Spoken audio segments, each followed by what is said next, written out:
நான் வந்து கொஞ்சம் தண்ணியாக தாங்க வச்சுருக்கிறேன். இது வந்து கொஞ்சம் நல்லா கட்டியாக. ஹலோ ஃப்ரெண்ட்ஸ், இன்றைக்கி சனிக்கிழமை. நம்ம வீட்டில் சனிக்கிழமை சமையல் பார்க்கலாம். இன்றைக்கி வந்து வெண்டைக்காய் வச்சு ஒரு மோர் குழம்பு தாங்க செய்ய போகிறேன். ரொம்ப சிம்பிளாக சூப்பராக ஒரு மோர் குழம்பு தான் செய்ய போகிறேன்.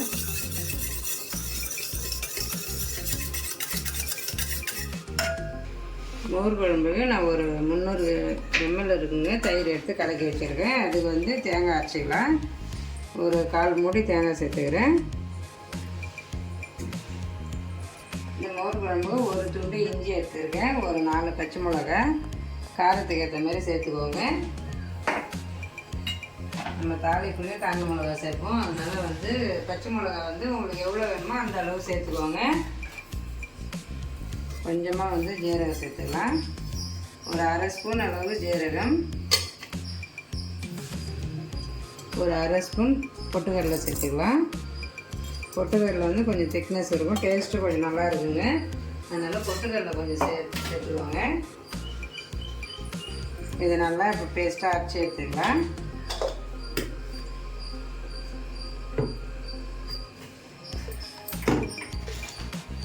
மோர் குழம்புக்கு வெண்டைக்காய் அரைச்சி எடுத்துக்கலாம்.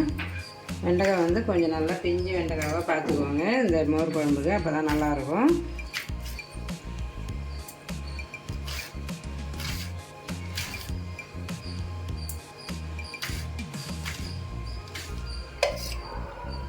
இந்த வெண்டைக்காய் வதங்கிறதுக்கு ஒரு 1லேருந்து 1.5 ஸ்பூன் எண்ணெய் ஊற்றிக்கலாம். எண்ணெய் ஊற்றி இந்த குழம்பு இல்லாமல் வெண்டைக்காய் நல்லா ஃபஸ்ட்டு வதக்கி எடுத்துக்கலாங்க.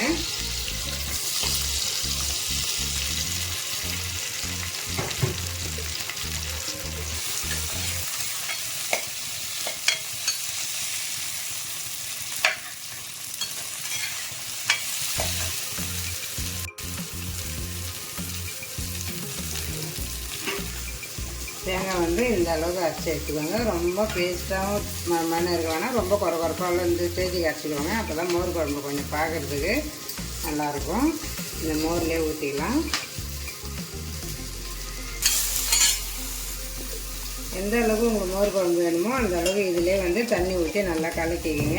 இந்த தயிர் நம்ம நல்லா இது பண்ணி வச்சுருந்தோம்ல, அதிலே நல்லா வந்து எந்த அளவுக்கு குழம்பு வேணுன்றது தண்ணி சேர்த்துக்கோங்க. வெண்டைக்காய் நல்லா இந்த அளவுக்கு வதங்கணும் எடுத்துக்கலாம். ரொம்ப தீய விடாமல் இந்த ஸ்டேஜுக்கு வதக்கி எடுத்துக்கோங்க.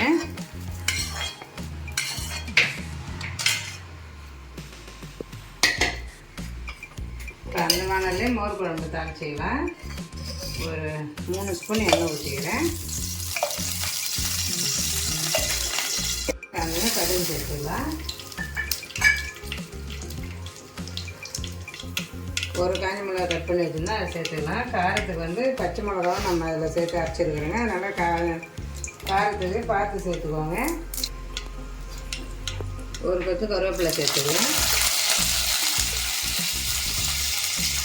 வெங்காயம் ஒரு பாதி வெங்காயம் கட் பண்ணி வச்சுருந்தோங்க. இந்த மாதிரி நீட்டாக நல்லா பொடியாக நீட்டாக மெல்லிட்டாக கட் பண்ணிக்கோங்க. இந்த மோர் குழம்புக்கு நல்லாயிருக்கும். டேஸ்ட்டு வந்து இந்த மாதிரி வெங்காயம் வதக்கி போடக்குள்ள டேஸ்ட் அது ஒரு மாதிரி டிஃப்ரெண்ட்டாக இருக்குங்க.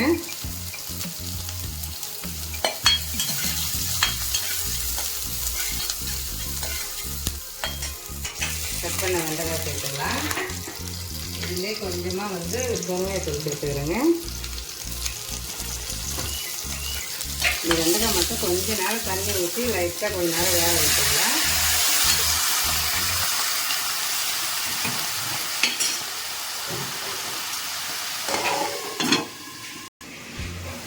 வெண்டைக்காய் நல்லாவே வெந்துட்டுங்க. இப்போ வந்து நம்ம மோர்லாம் ரெடி பண்ணி வச்சுருந்தோம் இல்லையா, மோர் குழம்புக்கு அதை சேர்த்துக்கலாம்.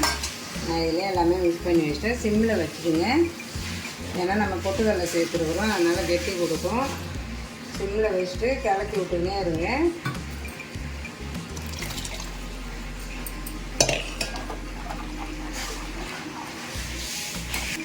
இது வந்து காலிஃப்ளவர் பகோடா போடுறதுக்கு சுடு தண்ணி வந்து கொதிச்சுனது. இதில் உப்பு சேர்த்துக்கலாம்.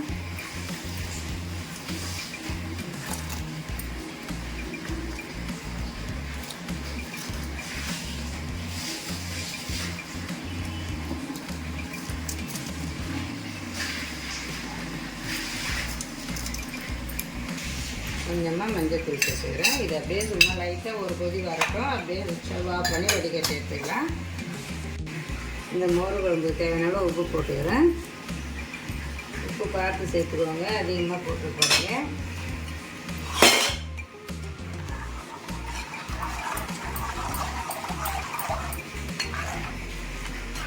இதை டிக்காக ஒரு கொதி வரட்டும். அது வரைக்கும் வந்து இந்த மாதிரி மிக்ஸ் பண்ணி விட்டுனே இருங்க. நடுவில் திறந்து கொஞ்சம் மிக்ஸ் பண்ணி விட்டுக்கோங்க. அப்போ தான் வந்து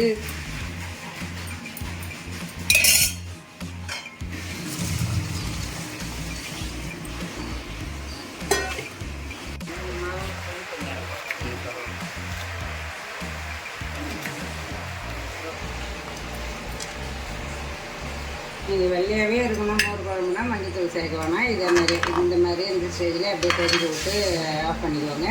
நான் வந்து கொஞ்சமாக மஞ்சள் சேர்க்குறேன். நீங்கள் வேணான்னா கூட சேர்க்க வேணாம். கொஞ்சமாக ஒரு 1/4 ஸ்பூன் சேர்த்துக்கிறேன்.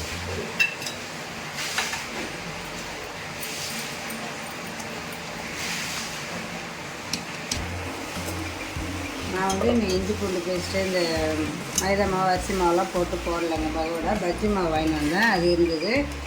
அதே போட்டு மிக்ஸ் பண்ணி சுட்டுக்கலாம் அப்படின்ட்டு தான் பஜ்ஜி மாவு தான் சேர்க்குறேன். இந்த மாவுலாம் பிசைஞ்சு வச்சு டைம் ஆகிடும். அதனால் வந்து அந்த பஜ்ஜி மாவே போட்டு மிக்ஸ் பண்ணிக்கலாம். இதிலே உப்பு காரம் எல்லாமே இருக்குங்க. அதனால் வந்து எதுவுமே நம்ம சேர்க்க வேணாம். லைட்டாக தண்ணி மட்டும் வேணால் கொஞ்சம் தெளிச்சுக்கோங்க.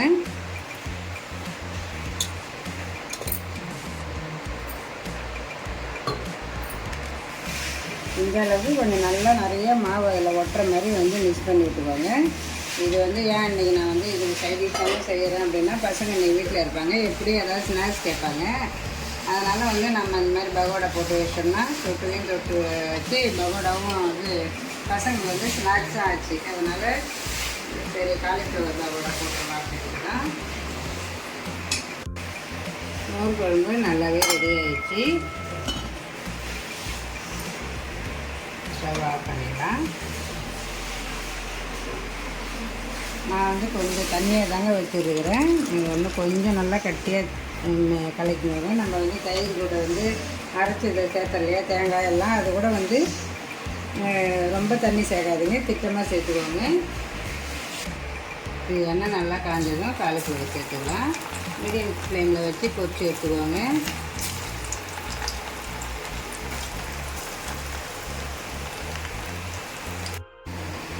இது போட்டு நல்லாவே வெந்துடுதுங்க. திருப்பி போட்டு எடுத்துக்கலாம்.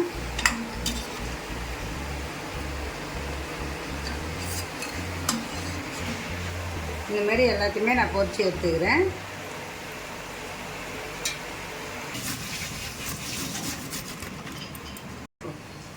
காலைல பிரேக்ஃபாஸ்ட்டுக்கு குழி பணியாரம் தாங்க செய்ய போகிறேன். அதுக்கு கேரட் துருவி சேர்த்துக்கிறேன்.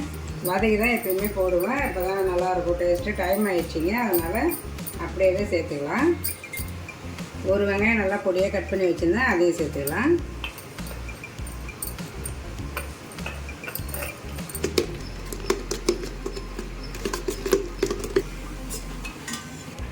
இதில் பசங்களுக்கு கொடுக்குறீங்கன்னா நெய் சேர்த்துக்கோங்க, இல்லைன்னா எண்ணெயே சேர்த்துக்கலாம். நெய் சேர்த்தோம்னா இன்னும் டேஸ்ட்டு நல்லா இருக்குங்க.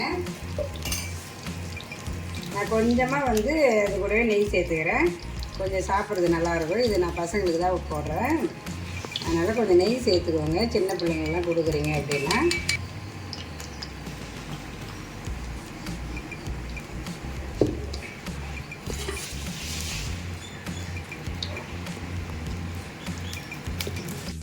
இது அப்படியே கொஞ்சம் சிம்லேயே வேக வச்சு எடுத்துக்கோங்க.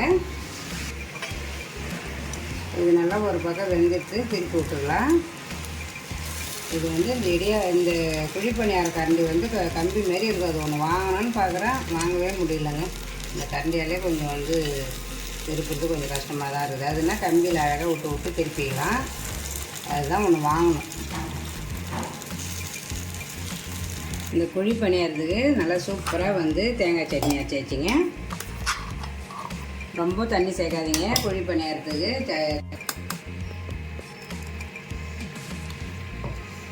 சூப்பராக வந்து குழி பணியாரத்துக்கு ஒரு கெட்டி சட்னி ரெடி ஆகிடுது. இதுக்கு ஒரு தாளிப்பு போட்டுக்கலாம்.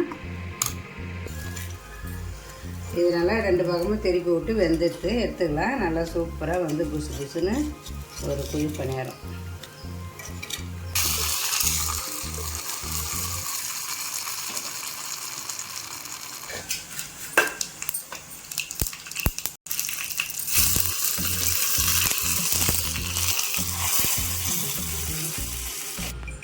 சூப்பராக வந்து எல்லாமே ரெடி ஆகிடுச்சிங்க. குழி பணியாரமும் சுட்டாச்சு, கொஞ்சம் வந்துக்கினே இருக்குது. அதுக்கப்புறம் ரசமும் தாளித்து எடுத்து வச்சிட்டேன். இப்போ வந்து டீ போடணும். காலையில் நான் இன்றைக்கி வந்து டீயே குடிக்கலைங்க. காலையில் இளநீ குடித்தேன். ஆனால் டீ குடிக்கலாம் நம்மளுக்கு செட் ஆகாது இந்த நாள் ஃபுல்லாக. அதனால் இந்த வேலைலாம் முடிஞ்சதுக்கப்புறம் ரிலாக்ஸாக கொஞ்சம் டீ போட்டு டீ குடிச்சிட்டு தான் அடுத்தது மீதி இருக்கிற வேலையெல்லாம் பாத்திரம் கழுவுற வேலை எல்லாத்தையும் ஆரம்பிக்கணுங்க. நல்லா சூப்பராக நம்ம வீட்டு லஞ்சு ரெடி ஆகிடுச்சு. நல்லா சுட சாதத்துக்கு மோர் குழம்புங்க, வெண்டைக்காய் போட்டு மோர் குழம்பு. கொஞ்சம் ஆனால் தண்ணியாக தான் வச்சுட்டேன். அதுக்கப்புறம் கொஞ்சம் நல்லா சூடான தக்காளி ரசம். இது தொட்டு நல்லா சூப்பராக காலிஃப்ளவர் பகோடா போட்டேன். பஜ்ஜி மாவு வச்சு நல்லா சூப்பராக மொறுன்னு ஒரு பகோடா மாதிரி போட்டாச்சு. காலையில் பிரேக்ஃபாஸ்ட்டுக்கு குழி பணியாரங்க. மாவு இட்லி மாவு பிடிச்சதால குழி பணியாரம், அதுக்கு சூப்பரான ஒரு கெட்டி சட்னி. அதுக்கப்புறம் சாப்பிட்றதுக்கு மாம்பழம். சூப்பராக இந்த லஞ்ச் வீடியோ பிடிச்சிருந்ததுன்னா லைக் பண்ணுங்கள், ஷேர் பண்ணுங்கள், கமெண்ட் பண்ணுங்கள், மறக்காமல் சப்ஸ்கிரைப் பண்ணுங்கள். பாய்.